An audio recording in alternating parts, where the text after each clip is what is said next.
कि जम्मू कश्मीर में अगर कुछ करना है तो जनता की राय ली जाए।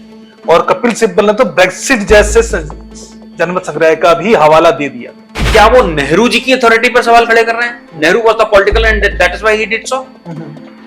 क्या वो पटेल की अथॉरिटी पर खड़े कर रहे हैं? अगर नेहरू और पटेल की अथॉरिटी नॉर्थ ईस्ट राज्यों से संबंधित जो आर्टिकल 371 है उसको इक्वेट करने की कोशिश कर रहे थे और वो कह रहे थे कि ये अटके तो आगे और भी कुछ हो सकता है। एप्रीहेंशंस पे बात हो रही थी और जज साहब का जो पूरी बेंच का जो रिएक्शन था वो भी देखने लायक था कि वो करने आए थे पॉलिटिक्स।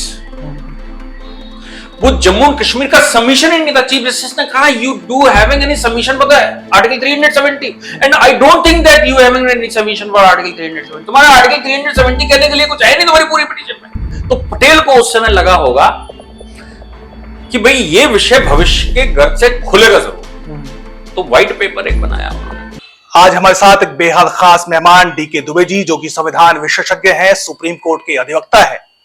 लेकिन आज जिस विषय पर हम बात करने वाले हैं उस विषय पर पिछले 15 सालों से डीके दुबे जी लगातार अध्ययन कर रहे हैं, उनको पढ़ा रहे हैं, लोगों को समझा रहे हैं। यह विषय है जम्मू कश्मीर से संबंधित आर्टिकल 370 और आर्टिकल 35A। हम सब जानते हैं कि सुप्रीम कोर्ट की कॉन्स्टिट्यूशनल बेंच में पिछले 3 हफ्तों से इसका केस लगातार चल रहा है, रोजाना सुनवाई हो रही है और लगातार 10 दिन सुनवाई पूरी हो चुकी है और अब सुप्रीम कोर्ट की कॉन्स्टिट्यूशनल बेंच में सरकार ने अपना पक्ष रखना शुरू किया है।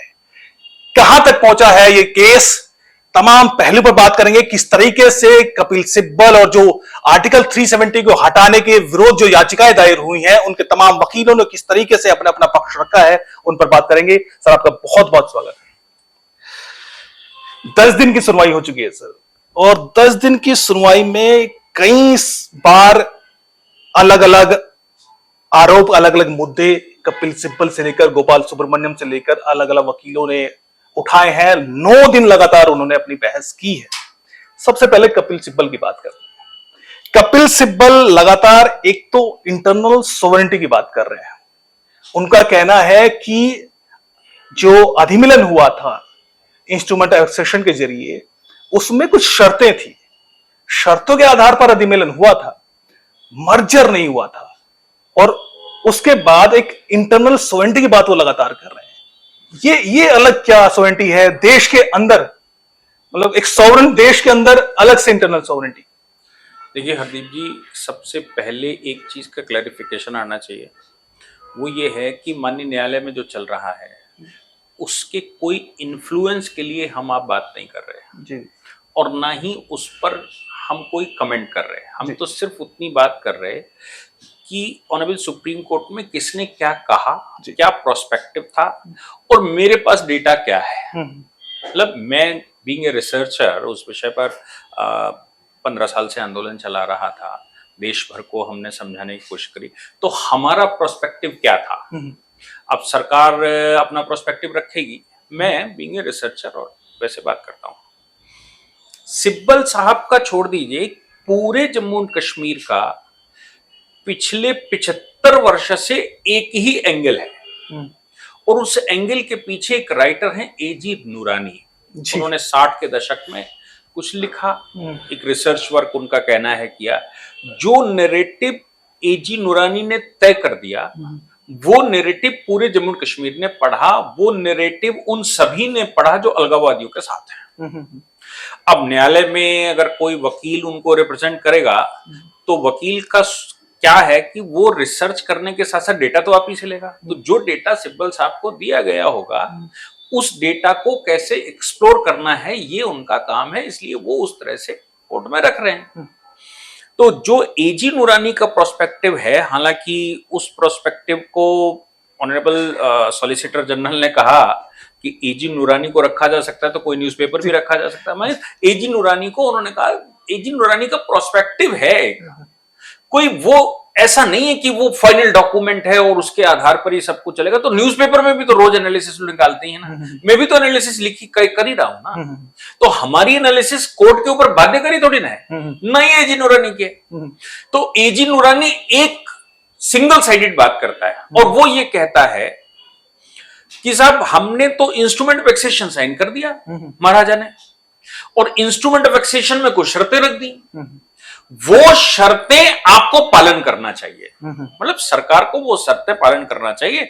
हमने साहब आपको external sovereignty instrument of accession से सरेंडर कर दी थी, जिनमें 3 विषय वो कहते हैं कि हमने आपको दे दिए, एक्सटर्नल अफेयर्स आपको दे दिया, डिफेंस आपको दे दिया और कम्युनिकेशन आपको दे दिया, और इसके अलावा हमारी ऑटोनॉमी है।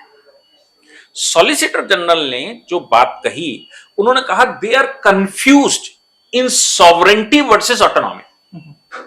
और मजे की बात यह है कि honourable chief justice was satisfied with the argument of solicitor general. As जो एक्सप्लेनेशन आया वो ये आया कि honourable supreme court is also autonomic, और अगर वो ऑटोनॉमस है, it does not mean that supreme court is sovereign or having some internal type of sovereignty, and all our institutions are sovereign। मतलब इंटरनल ऑटोनॉमी है, हमारा election commission के पास internal autonomy है, तमाम तरह के कमीशन हमारे पास बैठे हैं, इनके पास ऑटोनॉमी है, सरकार के खिलाफ ही वो काम करते हैं, सरकार को आईना दिखाते हैं वो। तो क्या वो ऑटोनॉमी जो कॉन्स्टिट्यूशन ने सुप्रीम कोर्ट को दी है, क्या सुप्रीम कोर्ट उससे इंटरनल सॉवरेन हो गया? ये आर्गुमेंट आया। अब इसके आगे चलते हैं, मैं डॉक्यूमेंट्स पर चलता हूं, जो जम्मू एंड कश्मीर का प्रोस्पेक्टिव है उस पर चलता हूं, ये उनसे सवाल है। मैं अगर ये मान लेता हूं कि इंस्ट्रूमेंट ऑफ एक्सेशन साइन किया और उसमें कुछ अधिकार आपने दे दिए और उसके अलावा रिटेन कर लिए, ठीक है, ये तो 562 ने किए थे, कोई आपने अकेले नहीं किए। फिर उसका एक प्रोसेस था कि भाई इन वो मैं अगर कहूं instrument of accession was a memorandum of understanding कि हम और आप कैसे मिलकर चलेंगे, एक अंडरस्टैंडिंग बन गई, भाई चलेंगे, अब आगे कॉन्स्टिट्यूशनल फ्रेमवर्क उसका करेंगे। कॉन्स्टिट्यूशन बन ही रहा था।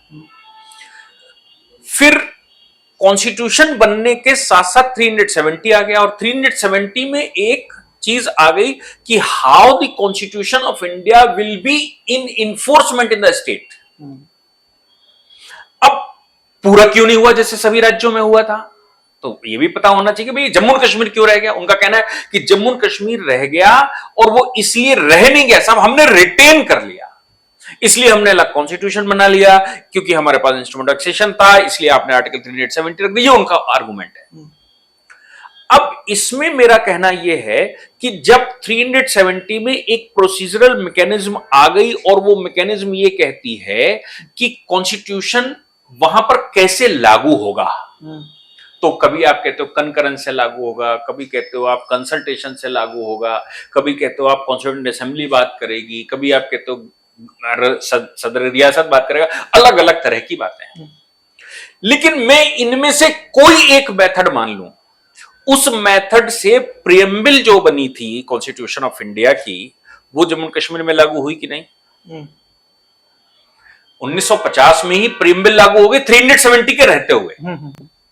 अब जब प्रियम्बल लागू हो गई तो प्रियम्बल में उस समय 3 शब्द हुआ करते थे, कैसा है भारत, वी द पीपल, हम भारत के लोग क्या कर रहे हैं। हमने कहा हम सॉवरेन हैं, हम डेमोक्रेटिक हैं, हम रिपब्लिक हैं। सॉवरेन, डेमोक्रेटिक और रिपब्लिक, ये तीनों शब्द applied in the state of Jammu Kashmir. अब जब सॉवरेन शब्द जम्मू कश्मीर में भारतीय संविधान का लागू हो गया, तो आप मुझे बताओ ये जो इंटरनल सॉवरेनिटी की बात करी जाती है वो कहां रह गई? अब मेरा मतलब समझ पा रहे कि नहीं? हाँ, एकदम। मैं कह रहा हूं कि आप एक्सटर्नल सॉवरेनिटी की जब बात कर रहे थे तो वो 3 विषय इंस्ट्रूमेंट ऑफ एक्सेशन के थे। मैं कह रहा हूं चलो आपकी बात से हम सहमत है और आप भारी, आपकी बात बिल्कुल ठीक। तो फिर सॉवरेनिटी शब्द जम्मू कश्मीर में जब लागू कर दिया तो where is this type of internal sovereignty और द शेयरिंग सॉवरेनिटी? ये जो बंटवारे वाली सॉवरेनिटी अब कहां रह गई भाई? अब क्या हो गया? अब सॉवरेनिटी किसमें है मालूम है? सॉवरेनिटी है we the people of India में, हम भारत के लोगों में। और हम भारत के लोगों ने जो संविधान बनाया उसको हमने कहा हम सॉवरेन हैं, और आपने जम्मू कश्मीर में सॉवरेन शब्द एक प्रोक्लेम कर दिया, लागू कर दिया। तो अब बताओ कि जम्मू कश्मीर के अंदर कहां बचा भाई? आधी पहले गई और बाकी बाद में चली। उनके शब्दों में, मेरा ये इंटरप्रिटेशन नहीं, मेरा तो इंटरप्रिटेशन ये कि भारत एक था, इंडिया की डेफिनेशन में जम्मू कश्मीर भी आता था। गवर्नमेंट ऑफ इंडिया 1935 पढ़ लो, गवर्नमेंट ऑफ इंडिया 1858 पढ़ लो, गवर्नमेंट ऑफ इंडिया 1919 पढ़ लो, सब में जो इंडिया की डेफिनेशन है, उस डेफिनेशन में प्रिंसली स्टेट्स इंक्लूडिंग, वो कहते हैं कि British India including princely states. हाँ, तो भाई जब प्रिंसली स्टेट इंडिया के अंदर ही है, और सॉवरेन, मालूम सॉवरेन की पावर क्या होती है? अगर हम राजा को सॉवरेन मान लें, सॉवरेन की पावर ये होती है कि कोई उसके ऊपर नहीं है, कोई उसके ऊपर नहीं है। सॉवरेन संप्रभु, सारी शक्तियां उसके अंदर है। और वो जब सारी शक्तियां हैं, तो आपको मालूम है 1936 में एक पासपोर्ट एक्ट पास कर लिया था महाराजा ने। आज का जो ये शिंजियांग है ना, ये उस समय का चाइनीज तुर्किस्तान कहा जाता था। पुराना ये तुर्किस्तान है, बाद में चाइना ने कब्जा कर लिया तो उसको चाइनीज तुर्किस्तान कहा गया। यहां से लद्दाख में इन्वेटर्स घुस आते थे, तो राजा को लगा कि भाई मैं पासपोर्ट एक्ट पास से पार कर दूंगा तो ये यहां से आने वाले रुक जाएंगे। उन्होंने पासपोर्ट एक्ट पास कर लिया। जो रेजिडेंट हुआ करता था, या रिजेंट क्या शब्द इस्तेमाल करते हैं, उसने कहा भाई कैसे कर सकते हो, आपके पास पावर कहां है? तो उसको गवर्नर जनरल ने खारिज कर दिया। 1937 में गवर्नर जनरल ने कहा अगर तुम ऐसा करना चाहते हो कि जम्मू कश्मीर में तुर्किस्तान से कोई ना घुसे, तो you can apply the permit system. वहां से ये जो परमिट सिस्टम चला था ना, स्टेट सब्जेक्ट, ये वो आधार है इसका। तो आप पासपोर्ट एक्ट तक नहीं बना सकते थे, आप भारत से बाहर नहीं जा सकते थे। भारत का एक भी राजा भारत से बाहर नहीं जा सकता था बिना ब्रिटिश गवर्नमेंट के पासपोर्ट लिए हुए। उस समय पासपोर्ट फॉर एग्जिट और पासपोर्ट फॉर इन कहा जाता था। सबसे पहले पासपोर्ट 1920 में बने हैं, और वो बने थे जब लीग ऑफ नेशंस बना, पहला विश्व युद्ध हुआ तो लीग ऑफ नेशंस बना। उसमें ये सब्जेक्ट आ गया कि भाई ये जो समस्या है वो है उपनिवेशवाद की। कोई किसी देश में घुस जाता, वहां भड़का देता, वहां लड़ाई होने लगती है। तो इसको खत्म करना है तो एक काम करो, जितने उपनिवेश हैं उनकी टेरिटरी फिक्स कर दो। तो ये हुआ कि क्या करें, तो उन्होंने कानून बना, तब पासपोर्ट एक्ट पास हुआ। ये सबसे पहला मसौदा 1919 में आया, 1920 में पासपोर्ट एक्ट पास हुआ।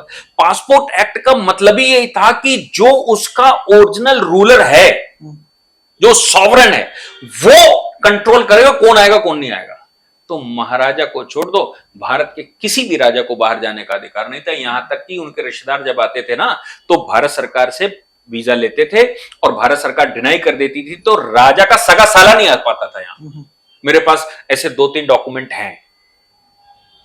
यानी 1920 में, 36 में, 30 में जब राजा सॉवरेन नहीं था, तो बाद में तो मैं यही कह रहा हूं। ये क्या है, ये पॉलिटिकल अरेंजमेंट था उस समय कि भाई आपके पास ये इतनी ऑटोनॉमी होगी, वो उतना आप काम कर लो, इससे ज्यादा किया तो फिर आपको हमसे पूछना। यही कोर्ट में जो लगातार आर्गुमेंट इस तरह के दिए गए कि कॉन्स्टिट्यूशन ऑफ इंडिया और जेएन के कॉन्स्टिट्यूशन दोनों को पैरेलल ड्रॉ करने की कोशिश की, दोनों अलग अलग। सीजीआई ने भी कई बार इस तरह की सवाल किए कि क्या सुपरसीड कर सकता है जेएन के कॉन्स्टिट्यूशन इंडियन कॉन्स्टिट्यूशन को, क्योंकि आपके बातों से लग रहा है कि ये कॉन्स्टिट्यूशन ऑफ इंडिया की एग्जीक्यूटिव पावर को कम कर रहा है। कहीं ना कहीं इस तरह का लगातार कई बार सीजीआई ने भी सवाल उठाया। और हालांकि जो पेटिशनर थे, जो कपिल सिब्बल समेत जितने भी वकील लड़े, वो लगातार एक तरह का पैरेलल ड्रॉ करने की कोशिश कर रहे थे। कहीं भी ऐसा नहीं था कि संविधान के अंदर जिनके कॉन्स्टिट्यूशन है, इस जो पैरेलल ड्रॉ करने की लगातार कोशिश की जा रही है, उस पर क्या ऑब्जर्वेशन आपका रहा? भाई देखो, पिटीशन लेकर आए हैं तो कोशिश तो वो करेंगे, ये तो उनका फंडामेंटल राइट है।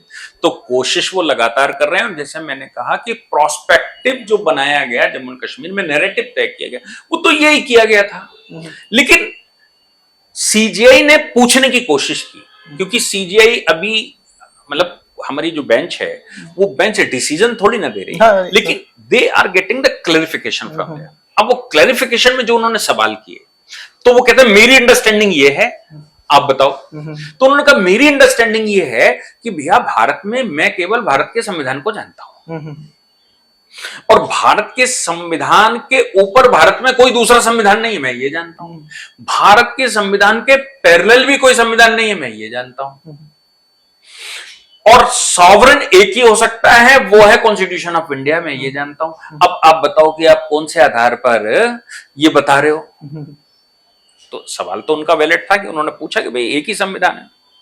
तो उन्होंने कहा कि साहब जो राइट हमने रोक ली इंस्ट्रूमेंट, फिर वो वहां पहुंच गए, इंस्ट्रूमेंट वैक्सेशन में आपको जो दे दिए बाकी बच्चे वो हमारे रह गए, उस पर हमने कर दिया। अब जो भारत सरकार का आर्गुमेंट आना चाहिए मेरे अनुसार, वो क्या आएगा? या अशोक कुमार का एक जजमेंट, संतोष कुमार का एक जजमेंट आया था अभी पीछे, और अभी सुप्रीम कोर्ट ने ही उसको तय किया था, क्योंकि जम्मू एंड कश्मीर के हाई कोर्ट ने एक सरफेसी के मैटर में ये कह दिया था कि because we have article 35 capital A, that is why we are sovereign. हम भी सॉवरेन है और हमारा संविधान जो है वो पैरेलल रहता है। वो चैलेंज हुआ सुप्रीम कोर्ट ने। सुप्रीम कोर्ट ने बड़ी फटकार लगाई थी उस मामले में, और फटकार लगाते हुए कहा कि भाई सरफेसी के मामले में तुम कहां तय कर रहे हो। और मालूम उसमें और क्या हुआ साहब, कॉन्स्टिट्यूशनल मैटर था तो 5 जजों की बेंच होनी चाहिए। 2 जजों की बेंच ने 5 जजों के बेंच के ऑब्जर्वेशन दे दिए थे जम्मू कश्मीर हाई कोर्ट ने। भारत के कॉन्स्टिट्यूशन को डिफाइन कर डाला 2 जजों ने। सरफेसी का मामला था ये। जो संतोष कुमार में सुप्रीम कोर्ट ने कहा था कि भाई देखो सॉवरेन एक ही है, because the constitution of India is permitting you, that is why you having a subordinate constitution. तुम्हारे पास सबऑर्डिनेट कॉन्स्टिट्यूशन क्योंकि भारत के कॉन्स्टिट्यूशन ने परमिट किया इसलिए, अदरवाइज उसका कोई मतलब नहीं होता। अब मैं उसको दूसरे शब्दों में कहता हूं, जब 370 आपने रखा तो गोपाल स्वामी अयंगार ने यह कहा कि क्योंकि जम्मू कश्मीर में कुछ असामान्य परिस्थितियां हैं इसलिए संविधान को पूरा अभी लागू नहीं किया जा सकता। और ये हम सब जानते हैं कि पार्लियामेंट से आज भी कानून पास होते हैं, तो हम कहते हैं कि भाई नॉर्थ ईस्ट में या जो ट्राइबल एरियाज हैं, शेड्यूल्ड एरियाज हैं, उन एरिया में वहां की राज्य सरकार जब उपयुक्त समझेगी तो फिर वो इन्फोर्समेंट में आएगा। और प्रेसिडेंट अगर इन्फोर्समेंट में लाता भी है तो भी उसमें लिख देता है except Jammu and Kashmir, except tribal area, except scheduled area, ऐसे वो लिखता है। आज भी होता है वो। तो इन्फोर्समेंट में लाना एक बात है कि भाई हम अभी इन्फोर्समेंट में कॉन्स्टिट्यूशन है। महाराजा के रिप्रेजेंटेटिव ने यानी कि करण सिंह ने 25 नवंबर 1949 को कॉन्स्टिट्यूशन को स्वीकार कर लिया और ये कहा कि भाई कॉन्स्टिट्यूशन हमारे राज्य में इन्फोर्समेंट में है। और in case of any inconsistency between the laws in enforcement in Jammu Kashmir and constitution of India, constitution of India will supersede over the state laws. भारत का संविधान उसके ऊपर प्रिवेल कर जाएगा, सुपरसीड कर जाएगा वहां के कानूनों को। ये कह दिया। इस प्रोक्लेमेशन के बाद की जो सिचुएशन है वो ये है कि 370 की वजह से गोपाल स्वामी अयंगार ने कह दिया कि हम अभी पूरा संविधान लागू नहीं कर सकते क्योंकि यूएनओ में इंटेंगल्ड हैं हम, और हमारे यहां अभी जम्मू कश्मीर के आधे से ज्यादा हिस्सा पाकिस्तान के कब्जे में है, लोग भयावह सिचुएशन में है, लोग सेटल्ड नहीं है, ऐसे में संविधान पूरा लागू करना अभी उचित नहीं है। और ये ब्ला ब्ला ब्ला ऐसे कर दिया। तो भाई सीधी सी बात है, अगर कहीं गड़बड़ हो रही है, कहां लोग परेशान हैं, तो वहां जबरदस्ती संविधान लागू करके लोगों को ऊपर हमको शासन करना है क्या? शासन नहीं करना, हमें एक डॉक्यूमेंट बनाना जो पूरे देश को के सॉवरेन यानी कि we the people of India को सेटिस्फाई करे और ठीक से चला सके। इस मामले में जब 370 की वजह से पूरा कॉन्स्टिट्यूशन वहां लागू हो नहीं पा सकता, और तब लागू होगा जब जम्मू कश्मीर कहेगा कि हमारे यहां अब ये भेज दो, अब ये नॉर्मल हो गया, अब ये नॉर्मल, जैसे जैसे नॉर्मल होता जाएगा वैसे वैसे कॉन्स्टिट्यूशन वहां अप्लाई होता जाएगा। अब मुझे बताओ, अगर कॉन्स्टिट्यूशन वहां एक साथ लागू नहीं हो पाया तो अब जम्मू कश्मीर चलेगा कैसे? जम्मू कश्मीर को चलाने के लिए तो आपको कोई ना कोई डॉक्यूमेंट तो चाहिए। अब इसको दूसरे इलस्ट्रेशन से समझिए। कंपनी जब बनती है तो कंपनी का एक प्रोस्पेक्टस बनता है। कोई इन्वेस्टर अगर इन्वेस्ट करे तो प्रोस्पेक्टस कंपलसरी है, लेकिन जो कंपनियां प्रोस्पेक्टस नहीं बना पाती या उनके लिए मैंडेटरी नहीं है, उनके लिए एक शब्द इस्तेमाल होता है in lieu of prospectus, a document in lieu of prospectus. यानी कि प्रोस्पेक्टस की जगह वैसा ही कोई डॉक्यूमेंट आपको बनाकर करना जरूर पड़ेगा कि आप कंपनी में स्थिति क्या है। तो in lieu of constitution of India there was a document that is in constitution of Jammu Kashmir. क्योंकि अगर आप कॉन्स्टिट्यूशन भारत का पूरा लागू नहीं कर रहे किसी जगह पर, तो कोई तो होगा, कैसे चलेगा वो? जिसको सॉलिसिटर जनरल बार बार मेयर एक तरह से लेजिस्लेशन कह रहे थे। यहाँ लेजिस्लेशन है। अब वो लेजिस्लेशन उन्होंने शब्द इस्तेमाल किया, ऑनरेबल कोर्ट ने भी उनसे सवाल किया कि भाई उसमें तो कॉन्स्टिट्यूंट असेंबली लिखा है, आर्टिकल 370 में कॉन्स्टिट्यूंट असेंबली लिखा है, आप कैसे लेजिस्लेशन कह सकते हो? बात उनकी वैलिड है, क्वेश्चन भी वैलिड है। अब मैं कहता हूं कि अगर कॉन्स्टिट्यूशन की स्टेट लिस्ट वहां लागू नहीं हुई, यूनियन स्टेट रिलेशंस के कुछ पार्ट लागू नहीं हुए, तो उन पार्ट को बनाने के लिए जो बॉडी बैठेगी उसको क्या कहोगे? उसको constituent assembly to frame the enlarge state list. राज्य की जो सूची है, क्योंकि लागू नहीं हो रही है, तो राज्य के पास जो विषय हैं उन विषयों को कॉन्स्टिट्यूट करने के लिए जो बॉडी बैठी वो कॉन्स्टिट्यूएंट बॉडी शब्द इस्तेमाल करती, क्योंकि कॉन्स्टिट्यूशन का ही कुछ भाग उन्होंने इन ल्यू ऑफ कॉन्स्टिट्यूशन बनाया, तो उसको कॉन्स्टिट्यूएंट बॉडी कहा। अब आप मुझे बताओ, अब कोई इंटरनेशनल लॉ की ऑर्गेनाइजेशन उठाकर देख लीजिए, भारत में कोई इंस्टीट्यूशन उठाकर देख लीजिए, आपको उसके कानून में कॉन्स्टिट्यूशन मिलेगा, शब्द क्या मिलेगा? Constitution of this body. तो क्या वो संविधान भारत का हो गया, सॉवरेन संविधान हो गया?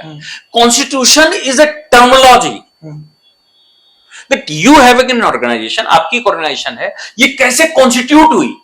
ये कॉन्स्टिट्यूट होने का मतलब ये बिल्कुल नहीं है कि आप सॉवरेन बॉडी हो गए, लेकिन हम शब्द तो इस्तेमाल यही करते हैं कि भाई कैसे कॉन्स्टिट्यूट हुआ, जरा ये बताओ, इसकी कॉन्स्टिट्यूशनल स्ट्रक्चर क्या है ये बताओ।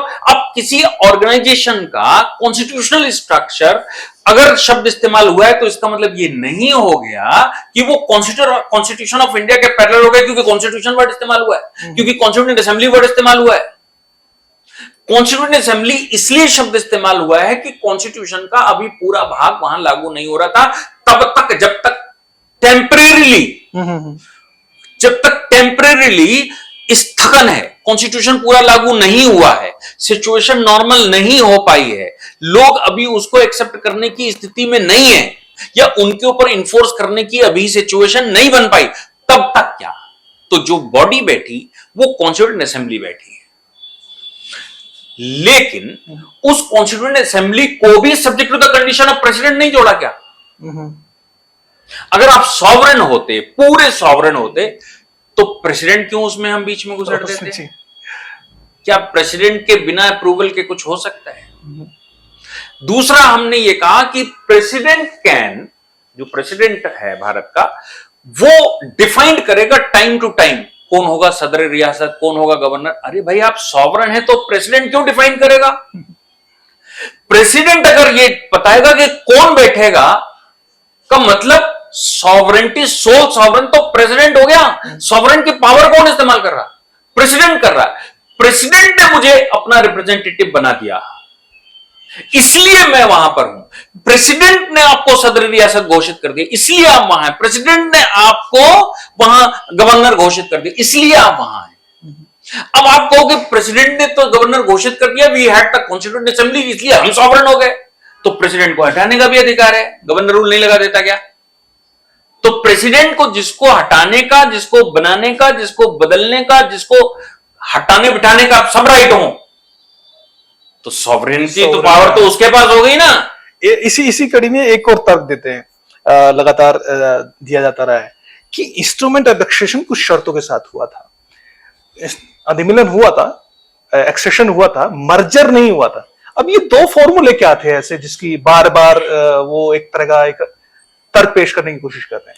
ये भी मैंने कहा, ये एजी नूरानी ने एस्टेब्लिश किया 60 के दशक में और वो लोगों के दिमाग में बिल्कुल भर गया।